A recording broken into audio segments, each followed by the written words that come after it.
Okay, isang magandang umaga sa inyong lahat mga kapatid. No, akala nyo po ay wala na tayong Sunday School dahil wala si Pastor. Ay tamang-tama may TV tayo. Kaya tayo po ay merong video. Gumawa na lang po ako ng video sapagkat sayang naman po ang linggo kapag hindi po natin na-tackle ang atin pong susunod na topic ngayong buwan na ito mga kapatid. So tapos na po tayo sa Doctrine of the Church. Amen. Amen. At salamat doon sa mga ating top notcher, no? Number 1 si Sister Leia. Sino ba ang ating number 2? Ang number 2 po yata ay si Brother Harry, kung hindi ako nagkakamali, no? Okay. Sister Leia first, Brother Harry, and third, Brother Renz. Palakpakan natin mga kapatid. Ayan, parang yung iba hindi pumapalakpak parang may ano no? At yung pong inyong premyo ay na kay Preacher Hagay po, pakikuha. At tayo ay nagpabili ng yan ay ano naman po, hindi iyan suhol, pero yan po ay gantimpala. Sana yung iba naman ang pilitin nating maging top notch po tayo sa atin po ngayong pag-aaralan. Ngayon po ay darako na tayo sa pag-aaral ng Doctrine of Salvation. Ito po ang tinatawag na Doctrine of Soteriology. Sa wika po ng Bible Doctrine Soteriology, S-O-T-E-R-I-O-L-O-G-Y, Soteriology, o yung tinatawag po natin na pag-aaral o yung doktrina ng ating kaligtasan. Kung meron po kayong mga handouts na akin pong ginawa, yan, magbayad po kayo. Okay? No, mura-mura lamang po yan. Pero yan po ay gagamitin lang natin sa papel, no? Sapagkat nauubusan na po din tayo ng papel. Pero lagyan niyo po ng inyong name. At tatalakayin po natin ang number 1, number 2, tsaka number 3 para po tayo ay dire-diretso sa ating pag-aaral. Okay, so the meaning of salvation. Ano po ang meaning ng salvation? Kung makikita niyo po dyan, salvation means to effect successfully the full delivery of someone or something from impending danger. Yan po ang lagi kong sinasabi. Ang kaligtasan ay kung yung success, no, yung totoong pagkaiwas mo o hindi pagpunta doon sa tiyak na kapahamakan. When you say impending, ibig sabihin po niya nagbabadya na danger, no, na sakuna, no? Ang Greek word po ng salvation is soteria, meaning to cure or to provide recovery, to rescue, to effect one's welfare. Ang ibig sabihin po ng salvation, ginagamit din po iyan dun sa terminology ng mga doktor, no, naisalba. Yan ang ibig sabihin niyan, salvation po. O kaya ikaw ay gumaling, you have been saved sa sakit na ito. Yan.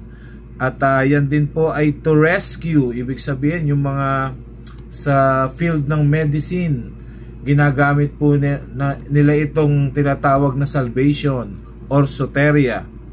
The very word carries with it a twofold implication. Yung pong tinatawag natin na salvation ay may dalawa po na implikasyon.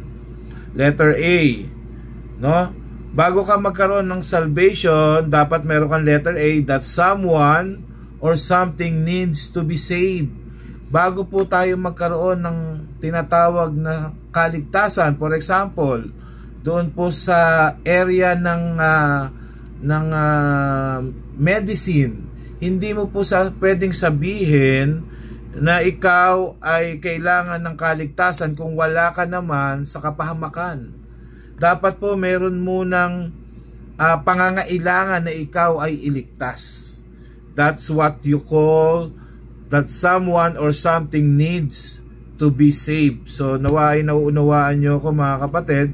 Kung titignan nyo, andyan po yung mga example. Number 1, only a sick person needs a doctor. Okay, man is desperately ill. Ang sabi po sa Isaiah 1:6 and Matthew 9:12. Basahin po natin ang Isaiah 9:6. Okay, sino po ang ako po ay magbabasa rito. Nasaan ang aking Isaiah 1:6? Tingnan niyo po, ha. Ako po ang magbabasa. From the sole of the foot even unto the head, there is no soundness in it, but wounds and bruises, and putrefying sores. They have not been closed, neither bound, neither mollified with ointment. So, ang ibig sabihin po, yung kabuuan ng ating katawan ay nangangailangan ng kagalingan. At kung titignan nyo po sa Matthew 9:12 naman, Matthew 9:12, kung atin pong bubuksan, ang sabi po dyan, but when Jesus heard that, he said unto them, they that be whole need not a physician. Ang sabi ng Panginoon Jesus, kung ikaw ay magaling na, hindi mo kailangan ng doktor, but they that are sick, ngunit yung mga may sakit. Mga kaibigan at mga kapatid, nung tayo po hindi pa tumatanggap sa Panginoon, punong-puno po ng sakit ang ating espiritual. Punong-puno po ng sakit ang ating kaluluwa. That's why we need to be saved. Kailangan po meron tayong kaligtasan. Kaya po dapat tayo ay, ang sabi po ng iba, hindi niya na kailangang ma-save. Sapagkat hindi naman daw, siya naman daw ay nakaagawa ng mabuti. Hindi po iyon. No? Hindi po tayo ililigtas ng Panginoon kung hindi po tayo dapat iligtas. Kapatid, nangangailangan po tayo ng kaligtasan. Only an accused person needs a lawyer. Man stands condemned in God's court of law. Okay? Romans 3:10 to 19. Number 3, only a drowning person needs lifeguard. Yung pong nalulunod, kailangang isalba. No? Ngayon, kung sa tingin mo wala kang kasalanan, hindi mo po kailangang isave ang iyong sarili. Kung sa tingin mo ikaw ay righteous, hindi mo po kailangang isave ang iyong sarili. Sapagkat ang sinasabi po rito, ang dapat lamang, ang nangangailangan ng pagligtas ay yung mga tao na kailangan ng kaligtasan. So, yun po yung mga makasalanan, yung may mga sakit, diba? Kaya nga po sinabi na hinalimbawa natin yung sa termino ng mga medisine. Okay, so ano pa po dyan? Sabi dito, man finds himself planted by the waters of sin, Psalm 69:1 and 2. In his excellent book, Salvation is Forever. Si Sir Robert Gromacki lists the following reasons why men are lost. Ito po kung bakit tayo kailangan nating iligtas. Kailangan nating masave. Number 1, letter A. They are lost because of the rejection of biblical revelation. O, tingnan niyo po. Letter B. They are lost because of disobeying their own conscience. They are lost because of the relationship to the world. They are lost because of the relationship to Satan. They are lost because of the relationship to sin. Kaya nga po, di ba, sinasabi natin kapag ikaw ay na-save na, ikaw ay magkakaroon ng panibagong relasyon sa Diyos, bagong relasyon sa mundo, at bagong relasyon sa kasalanan. Yung mga dating kasalanan na ginagawa natin, hindi na po natin gagawin sapagkat tayo po ay saved na nga. So that is a new relationship. Ayaw mo na. Yung dating Diyos na inaayawan mo, yung dating Diyos na ayaw mong pakinggan yung kanyang salita, ngayon mahal na mahal mo na yung kanyang salita. Kaya nga po a new relation. Okay, so a sinner may not be as bad as he can be, like Adolf Hitler, but he is nevertheless as bad as he can be. Alam niyo, may mga nagsasabi, mabuti naman ako, pastor. Mabait naman ako, pastor. Alam niyo po, hindi niyo kailangan maging masalbahe para mapunta sa impyerno. Okay? Ang kailangan mo lang gawin, tanggihan mo, no? Huwag mong pansinin ang banal na espiritu. Huwag kang makinig ng kanyang salita. Matik po yan. Pupunta po tayo ng impyerno. Man is both dead spiritually and dying physically. This can be likened to a condemned criminal in death row awaiting the electric chair and suffering from terminal cancer. Letter F. They are lost because of the relationship to God. Yan, na-discuss na rin po natin yan. So, yan po yung mga verse, John 3:36. Kapag wala po sa iyo si Kristo, ikaw ay walang kaligtasan, ikaw ay walang buhay na walang hanggan. And letter B, ito na po ang second implication. Kasi kailangan malaman mo, letter A, that someone or something needs to be saved. No? Kaya kailangan ng salvation kasi meron dapat iligtas. Pangalawa, dapat merong willing na iligtas ka. Diba kapatid? Dapat merong willing na magligtas sa iyo. Ang tanong, sino ang willing mamatay para sa atin, mga kapatid? Diba?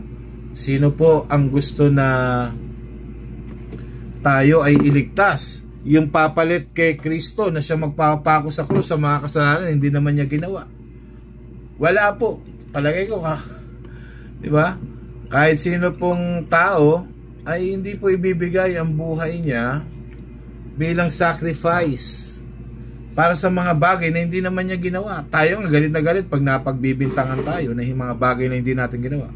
Mano pa yung ipasalo sa atin yung mga bagay naman na hindi natin na ginawa na ang kabayaran, kasalanan. Kaya po dapat ang pangalawang fold ng implikasyon ng kaligtasan ay dapat merong willing. Di lamang willing, but able to save us. Dapat, di ba? For example, medicine ulit. Meron po nangangailangan, halimbawa si Brother Harry. Brother Harry nangangailangan ng puso. Hindi naman sa walang puso si Brother Harry, ano? Kumbaga, kunyari lang ay siya'y o-operahan sa puso. Number one, anong kailangan natin? Kailangan niyang ma-bypass eh. Siyempre, kailangan mo ng puso. Yung puso na yon, kailangan yung dugo nun kaparehas din niya. Diba? Ka-type niya. Tapos, yung puso kailangan kasi laki din halos ng puso niya. Kasi iba-bypass siya. Hindi pa pwedeng puso ng saging dyan, mga kapatid. Baka mamaya ipalit niya puso ng saging kay Brother Harry, hindi yan titibok. Okay? Hindi rin pwede puso ng bata dahil maliit din yung kailangan. Halos kasi laki niya, kailangan compatible. Now, sino willing sa inyo? Di ba? Na magbigay ng puso para sa isang tao, para sa isang kapatiran. Wala, kapatid. Kasi matik yun, pag ikay tinanggalan ng puso, ikaw yung mamamatay. Pero look at this. Such a Savior must fulfill both requirements. Kailangan yung tagapagligtas mo. Tagapagligtas natin, makompleto niya yung dalawa na yan. Una, dapat merong masave. Pangalawa, ay dapat merong isave. Pangalawa, dapat yung magliligtas, able and willing. Alam niyo kung sino lang nakatupad niya, mga kaibigan, mga kapatid? Walang iba kundi ang ating Panginoong Jesus. He must be able to save. It is possible for a person to have the desire but not the ability to save another individual. Meron namang gustong magbigay ng puso kay Brother Harry, kaya lang hindi nga kaparehas, no? Hindi willing siya but he is not able. Hindi uubra. I mean, hindi sila swak, no? Meron namang able or tamang-tama lang yung puso na ipapalit, kaya lang hindi naman siya willing. Nagigets nyo, mga kapatid? Na dapat ang tagapagligtas mo is both able and willing. Diba? Napapansin nyo ba yung inyong kaligtasan ay ganun na lang yung pagiging able tsaka willing ng Panginoon sa atin? Wala tayong pag-uusapan sa Panginoon pagdating sa kanyang ableness, sapagkat siya ay Diyos. Pangalawa, yung kanyang willing, talagang willingly niya ibinigay yung kanyang buhay para po sa ating kaligtasan. Kaya Panginoong Jesus lamang po ang eksakto sa requirements na ito. No? Number 2, he must be willing to save. It is possible for a person to have ability but not the desire to save another individual. Yun nga po kanina yung sinasabi natin na ikaw naman ay able pero ayaw mo naman. Diba? Hindi ka naman willing. You have no desire. Sabi dito yung nakapula na letters, tingnan nyo po. In 1978, a man in the United States in desperate need of a rare blood transfusion died. The tragedy of the story was that he suffered and died needlessly, for one of his own relatives possessed the rare type of blood and could have easily donated some but stubbornly refused. Namatay po, no, yung pasyente. Meron daw siyang isang kamag-anak na yung dugo lamang niya ang compatible sa kanila. Able siya, no, able, pero hindi siya willing. Pinagkait niya sa kanyang kamag-anak yung kanyang dugo. So, the meaning of salvation, dapat yan ay may twofold. Yan po ay that someone or something needs to be saved. And number 2 is that someone is able and willing to save. Okay? So, tatandaan po natin yan. Number 2, the source of salvation. Siyempre, kung meron po tayong kaligtasan, dapat meron po iyang source, may pinagmulan. At siyempre, walang iba po kundi ang ating Panginoong Jesus. Jesus Christ is the source of our salvation. He meets both requirements. He is able to save. Diba? For in that He Himself had suffered being tempted. Look at Hebrews chapter 2 verse 18. Hebrews chapter 2 verse 18. For in that He Himself had suffered being tempted, He is able to help them that are tempted. Diba?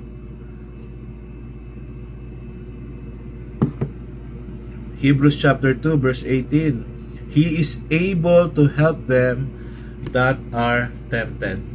Mga kapatid, kung ibabase po natin sa ibang religion, ang ating Panginoong Hesus lamang po talagang able, sapagkat una, siya ay namatay, pero hindi po siya nanatili sa libingan. Hindi katulad po ng ibang mga founder ng kanila pong mga religion. Pero yung pong source ng ating salvation ay walang iba kundi ang ating Panginoong Hesus. Ephesians chapter 3 verse 20. Now unto Him who is able to do exceeding abundantly above all that we ask or think, according to the power that worketh in us. And in 2 Timothy 1:12, ito napakagandang talata, for I know whom I have believed, and I'm persuaded that He is able. Again, yan no, yung mga salita, to keep that which I have committed unto Him against that day. Kapatid, ito yun. Kapag hindi ka pa saved, listen to this mga kapatid dun sa mga hindi saved, or kung tingin mo ikaw ay saved, just examine yourself. Pero dun sa mga hindi saved, hanggat hindi ka paligtas, wala kang kinukumit sa Diyos. Kasi ang sabi sa talata, He is able to keep that which I have committed unto Him. Kinumit mo na ba ang buhay mo sa Panginoon? Amen? Yung bang iyong oras, yung iyong buhay, yung iyong natitirang buhay dito sa lupa, have you committed that in the Lord? Because ang sabi ng talata, or I am persuaded that He is able to keep them which I have committed unto Him against that day. Diba? Sabi ni Apostle Paul, 2 Timothy 1:12. Wherefore, sa Hebrews 7:25, wherefore He is able to save them to the uttermost that come unto God by Him, seeing He ever liveth to make intercession for them. Kapatid, pagkadating po sa ableness ng Panginoon, God is able. Amen? Dumarating sa buhay natin na wala ka nang magawa, wala na po tayo, kapos na tayo sa ating kakayanan, kapos na tayo sa ating resources, but I want to tell you that God is able.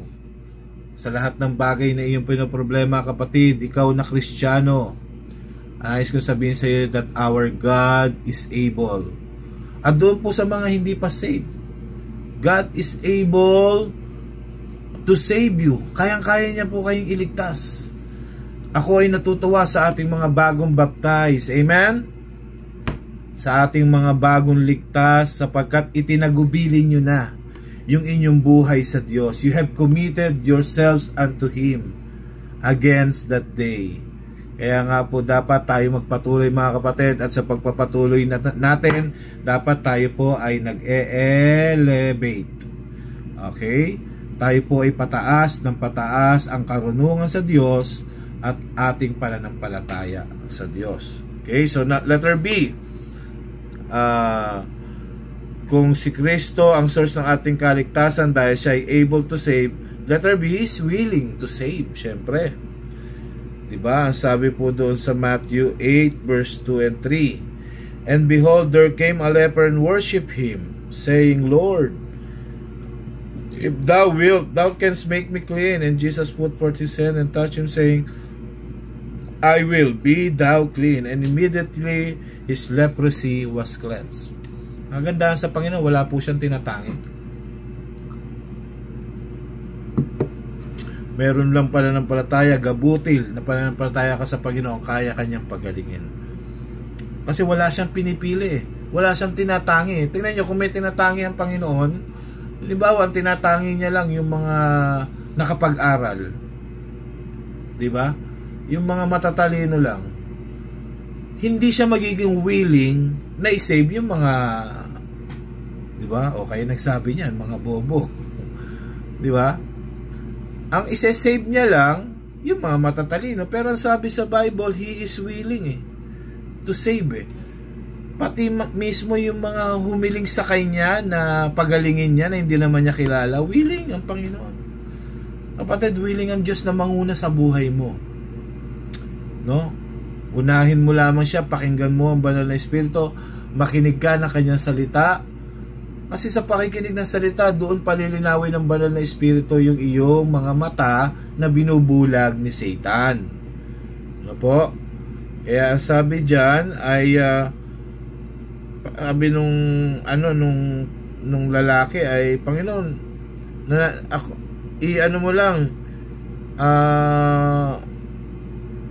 kung gustuhin mo, kaya mo akong pagalingin. Nakikita niyo yun, mga kapatid, yung pananampalataya na gano'n. Gano'n ang maganda minsan sa atin Kasi minsan nawawala sa atin yung tiwala natin sa Panginoon. Na kailangan meron tayong makikitang mga bagay na parang tinutugon ng Diyos, no? Pero ang sabi ng lalaki, Panginoon, gustuhin mo lang. Yun sabi niya di ba? Ano po ang sabi doon? And there came a leper and worshiped Him, saying, Lord, if thou wilt, thou canst make me clean. Kung gugustuhin mo, Panginoon. Kung willing ka lang, sabi ng Diyos, I am willing. Ano po? At 1 Timothy 2 and 3 and 4. God our Savior, who will have all men to be saved and to come unto the knowledge of the truth. God our Savior, who will have all men to be saved. No, mapakalinaw po niyan, ha. 1 Timothy 2, 3 and 4. Lahat po ay gusto ng Diyos na maligtas. No? It is His desire and to come unto the knowledge of the truth. Pero patuloy mong tinatanggihan ang kaligtasan. Bakit? Sapagkat ikaw ay hindi naman talaga takot. Takot ka sa responsibility ng pagiging Kristiyano. Kapatid, it's about time na ibigay mo na, isuko mo na sa Panginoon ang iyong buhay. Okay? So, nasa number 3 na po tayo. Ito muna, 2 Peter chapter 3 verse 9. The Lord is not slack concerning His promise. Kapatid, ang Diyos ay hindi niya kinakalimutan yung kanyang pangako. But is long suffering toward us, not willing that any should perish, but all should come to repentance. 2 Peter 3:9. Gusto ka ba niyang mapahamak? Hindi nga. Sabi nga niya, but all should come to repentance. Bakit? Kasi gusto ka niyang iligtas, kapatid. Tingnan niyo po ito. Kung ang Diyos gusto tayong iligtas, bakit merong mga tao na hindi masesave? Kung gusto ng Diyos na tayo ay mapunta sa kanyang piling, bakit may mga tao na hindi masesave? Or bakit may mga tao sa impyerno? Alam niyo kung bakit? Kasi tinanggihan nila ang Panginoong Jesus. Tinanggihan nila ang gospel. They reject the word of God. They have been blinded by Satan. At ito pa yung masakit, patay na nga tayo sa espiritu, blind pa tayo ni Satan, ayaw pa nating umattend ng church. Diba? Araw ng Panginoon, inuuna mo ang ibang bagay. Mga kapatid, paano tayo masesave? Paano masesave ang isang tao na ganon? Diba? At dapat po yung ating kaligtasan, yung ating lahat ng ginagawa, nagpapakita na tayo ay tunay na ligtas. Diba? Paulit-ulit ko po sinasabi sa inyo yan. The fruit of your repentance, dapat makitaan po tayo ng fruit of our repentance. Sapagkat sabi sa 2 Peter chapter 3 verse 9, but that all should come to repentance. Ba mga kapatid? And number 3, ito naman yung mga pinanghahawakan natin ng iba na mali pagdating sa kaligtasan. No? Meron ako napakinggan na debate. Ang kaligtasan, kailangan ng kaligtasan daw sa baptism. Kailangan daw ang baptism sa kaligtasan. Mali po. No? Hindi po nakakaligtas ang baptism. Yung po tinatawag na baptism of the Holy Spirit sa Bible, yun po yung tinatawag natin na being born again. And that is not baptism of the water. That is baptism of the Holy Spirit. That is what we call born again. Number 3 is the false hopes of salvation. There is a way which seemeth right unto a man, but the end thereof are the ways of death. Proverbs 14:12. Napakaganda pong talata niya, Proverbs 14:12. Tingin mo parang tama itong daan na to Tama itong linalakaran ko Diba? Bakit? Kasi ang daming dumadaan Kapatid, hindi lahat ng malalapad na daan, hindi lahat ng maraming dumadaan ay tama. Amen? Sabi nga nung devotion ni Brother Mike, straight or narrow is the way that leadeth unto life, but broad is the way that leadeth unto destruction. At tama po yan pagdating po dito sa mga false hopes of salvation. Ano yung letter A natin dyan? Education. Akala nila porket may edukasyon, nakapag-aral, sila daw ay may kaligtasan. Hindi po.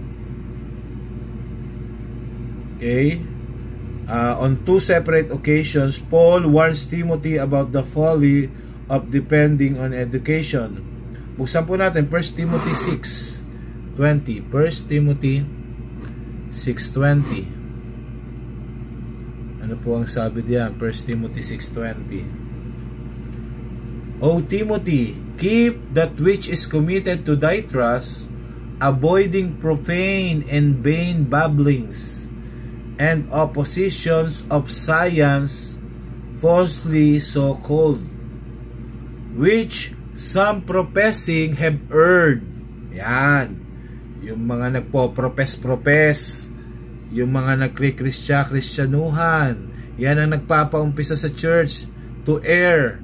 Ibig sabihin na pumunta sa mali concerning the faith. Ay, okay lang naman sa Panginoon na ako ay hindi muna dumalo sapagkat nauunawaan naman ng Panginoon yun. Mali, kapatid. Hindi yun nauunawaan ng Panginoon. Hindi pwedeng sumang-ayon sa ang Panginoon sa mali. No, kaya wina-warningan ni Paul si Timothy na huwag kang padalos-dalos or huwag kang magpapatangay sa mga vain babblings. No, oppositions of science. Kasi iyan ang nagpapahiwalay sa'yo concerning the faith. Kaya po dapat yung education gamitin po natin sa Panginoon. Okay, letter B, church membership. Doon po sa mga bagong baptized, congratulations po, you are now a member of the SGBC Morong, but again, it doesn't assure you of your salvation. Okay? Ay! Salanan to ni pastor kasi binautismo niya ako tas dito ako nasa impyerno ko, patay tayo dyan. Wag po ako ang sisihin nyo sapagkat ang sabi sa Bible, kung sino man ang nasa baptizing them in the name of the Father, of the Son, and of the Holy Ghost. Kaya nga po kayo ang magsasabi sa amin na kayo ay naligtas na. Sapagkat ang kaunawaan po sa kaligtasan ay between sa tao at sa Diyos sa pamamagitan ng banal na Espiritu. Okay? Church membership is not assurance of your salvation. Letter C, good works. Alam natin yan. Ephesians chapter 2 verse 8 and 9, Titus 3:5, ano pa, Galatians 2:16. Hindi ako nagkakamali. Ang ibig sabihin po niyan, lahat ay sa pamamagitan na pananampalataya, not by works. Ang sabi doon, not by works lest any man should boast. Letter D, baptism. Ayan. Nako, mapupunta na ako ng langit. Ako ay nagpabaptize na mali. Kapatid. meron ako narinig na nung siya ay binaptize, nung pag-ahon niya sa tubig, sabi niya, yes, kompleto na ang kaligtasan ko. Patay tayo dyan. Hindi po yung baptism na nakapagkumpleto ng kaligtasan natin. No, sapagkat ang ating kaligtasan ay sa pananampalataya po sa ating Panginoong Hesus. Okay, not of baptism. 1 Corinthians 1:17. Okay, buksan natin 1 Corinthians 1:17.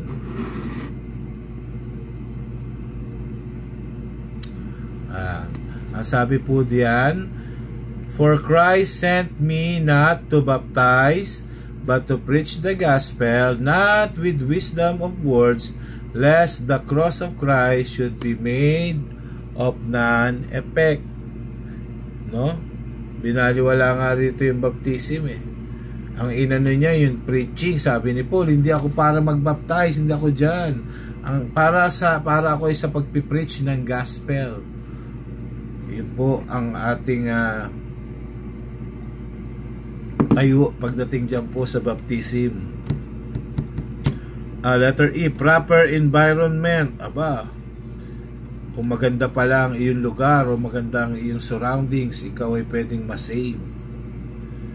Mali po iyon, sapagkat kahit gaano kaganda, kahit tumira ka sa subdivision, kahit magandang iyong bahay, ang iyong mansyon, lahat yan iiwan natin pagdating po ng rapture. Lahat yan hindi magiging sa iyo pag dumating ang Antichrist. Okay? So,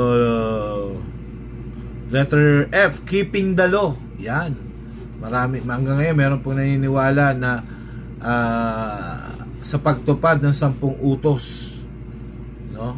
Unang-una, hindi po natin matutupad ang 10 utos, sapagkat mag-isip ka lamang ng masama, ikaw ay mamamatay tao na.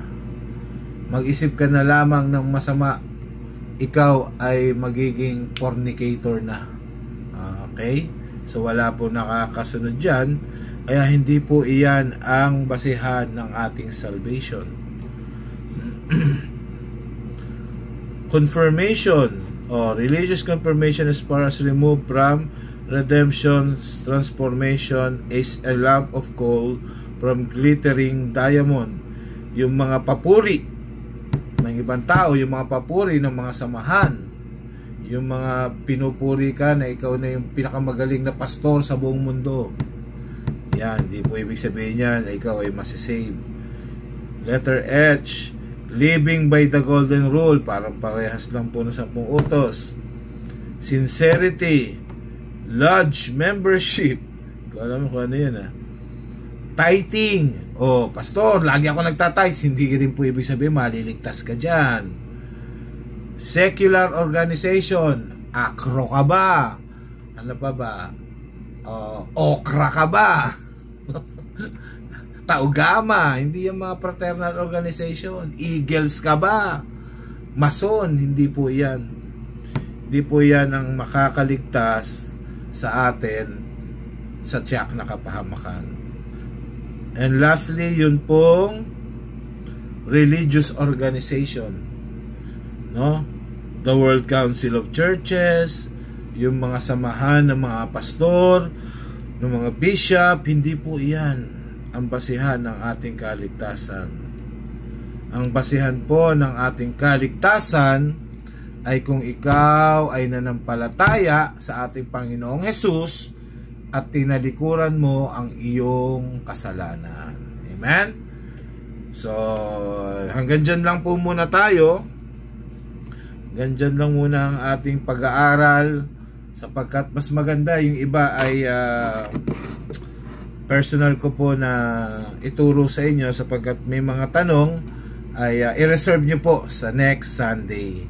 So see you on next Sunday, at ingatan po natin ang ating handouts, pag-aralan po natin para po sa susunod na exam ay hindi po tayo seset lang. Okay, salamat po. Tayo po ay manalangin. Dakila po namin Diyos, salamat po Ama sa pagtatapos ng aming Sunday School. Lord, kayo po magpala sa mga members na ito na siyang nagtsatsaga upang maintindihan po ang doktrina ng aming church, ang doktrina ng inyong salita, ang Biblia. Salamat Panginoon sa salita mo na siyang kinukunan namin ng aming doctrine at practice, Panginoon. Ingatan niyo po ang pagpapatuloy ng aming church sa amin pong patuloy na pananambahan sa inyo. Maraming salamat po. Ang lahat pong ito'y dalangin namin sa matamis sa pangalan ni Jesus. Amen at amen. Okay mga kapatid, paalam po, ingat po kayo at see you next Sunday. God bless.